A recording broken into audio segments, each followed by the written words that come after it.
Usapin pa rin ng transportation. Transportation Secretary Vince Dizon held a press conference on the suspension of the EDSA rehabilitation. For the details, we have mobile journalist Arles De Los Santos on the ground. Arles, tell us what's happening there. Magandang araw, Diego at Angela. Katatapos lamang kanina ng press conference ni Secretary Vince Dizon patungkol nga yan sa kanselasyon ng rehabilitasyon ng EDSA na dapat ay magsisimula sana itong paparating na June 13.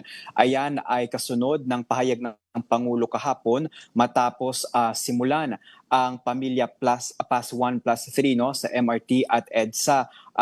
Yun nga raw ay para maibsan ang dagok na maaaring harapin ng ating mga kapwa commuter kasi tatagal ng 2 taon ang rehabilitasyon ng EDSA at aabot sa 8.7 million ang inaasahang gastos dito at ayon pa nga kay Secretary Vince ay maaari pa itong umabot ng 15 billion pesos. Pero ayon sa pahayag ng Pangulo kahapon, hahanap ang gobyerno o ang pamahalaan ng mas efficient at mas mura na pamamaraan para mapabilis ang rehabilitasyon na ito dahil nga ito ay hindi biro 2 taon na proseso ng rehabilitasyon. Pero sa kabila niyan, Diego at Angela, ay magpapatuloy daw ang no contact apprehension policy ng ay pinatutupad sa EDSA dahil ayan daw ay kaiba sa umiiral na rehabilitasyon. Ayan daw kasi ay usapin ng maayos na regulasyon ng law enforcement sa daan. Pero kinumpirma din naman ng MMDA na hindi na ipatutupad ang odd-even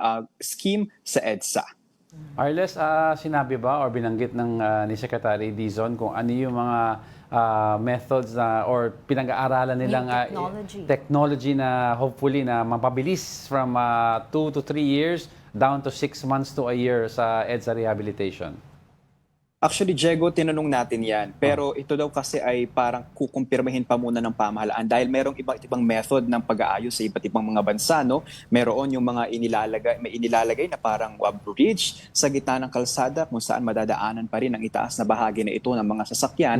Pero dito kasi maaalala natin na nakikipag-partner ang pamahalaan sa ilang mga daanan, mga skyway para mapabilis ang daloy ng trapiko. Pero ayan ay kukumpirmahin pa daw at mas masasagot higit ng DPWH, lalo pa ang rehabilitasyon ay parang magiging interagency na proyekto dahil nandyan ang DOTR, ang MMDA at syempre ang DPWH. Arles, due to this suspension ng EDSA rehabilitation, tuloy pa rin naman ba yung pagdagdag ng mga bagon sa mga MRT, LRT stations natin at extended hours o operating hours para sa ating mga commuters? Ayan ay inaasahan natin, Angela, kahit daw hindi maituloy man ang rehabilitasyon ng EDSA kasi tuloy-tuloy naman daw araw-araw ang pagpasada o ang pagsakay sa mga public transport natin ng mga manggagawang Pilipino. And dun sa sinasabi ni Pangulo na 1 month, titignan natin, di ba, suspension muna para makita yung mga maaring other mitigating options para dito sa EDSA rehabilitation. Ano ito, 1 month, after a month, tsaka lang sila magbibigay sa atin ng balita or within 1 month, tutuloy na rin yung EDSA rehabilitation with the new technology na sinasabi nila? Sa press con kanina, Angela, ang ating pagkakaunawa ay itong 1 month na ito ay para humanap ng efficient na option. So maaaring sabihin dito na hindi pa natin masisigurado na magsisimula na agad ang rehabilitasyon next month dahil alam niyo naman na mahabang proseso ang paghahanap ng mga partnership sa mga kumpanya, lalo na ito ay isang government project. Angela.